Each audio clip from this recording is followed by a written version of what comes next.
அப்பா இனிமேல் உன்னை வீட்டுக்கு வர வேணாம்னு சொல்லிட்டு அப்படியே போகிற மாதிரி இருந்தாலும் அந்த செருப்பு கொடுத்துட்டு போ. அந்த செருப்பு என் சொந்த காசில் வாங்கினது. டேய் நில்லு. மாதம் 10,000 சம்பாதிக்கிற நாய் வானகளா ஏத்தம் எவ்வளோ ஏறி போச்சு. 10,000 சம்பாதிக்கிற, 3,000 வண்டி டியூக்குன்னு போயிடுது, 3,000 நீ ஊர் சுத்த பெட்ரோலுக்கு, அப்புறம் 2,000 ஒரு அக்காவை லவருன்னு சொல்லி சுற்றிக்கிட்டு இருக்கிறல ஒரு அக்கா கூட, அதுக்கு போயிடுது. அது ஒன்றும் அக்கா இல்லை, என் லவ்வரு. லவ்வரா? ஆமாம், அந்த அக்காவுக்கு எத்தனை வயசு? 23. உனக்கு எத்தனை வயசு ஆகுது? நாளைக்கு பிறந்தா 18. சரி விடு விடு, அந்த கருமெல்லாம் நமக்கு எதுக்கு, நம்ம சம்பளத்துக்கு வருவோம். என்ன வழக்கம் போல் அம்மாவுக்கு ஒரு 1000, அப்பாவுக்கு ஒரு 1000, சின்னதாக ஒரு ஆக்டிங் போடுவா, அவ்வளோதான். ஏய் நல்லவனே, என்னைக்காவது வீட்டு வேலை செஞ்சிருக்கியா நீ? என்னைக்காவது வீட்டுக்குன்னு சொல்லிட்டு முதல்ல நீ கடைக்கு போயிருக்கியா?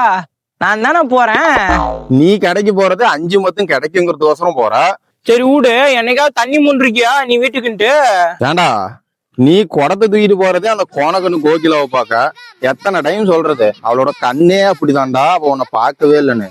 நீ பெருமை வேற, அவன் என்னத்தான் பாக்குறான்னு.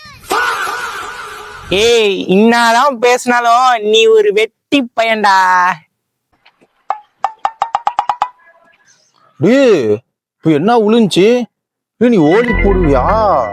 ஆமா போடுவேன், உனக்கு என்னடா? ஏய் நீ இது மட்டும் தான் போடுவியா இல்ல வேற ஏதாவது?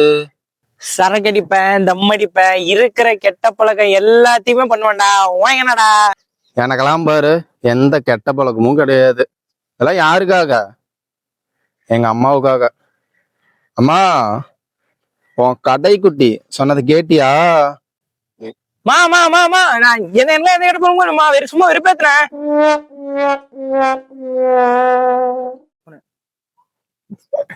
அதெல்லாம் எனக்கே தெரியும்டா தம்பி.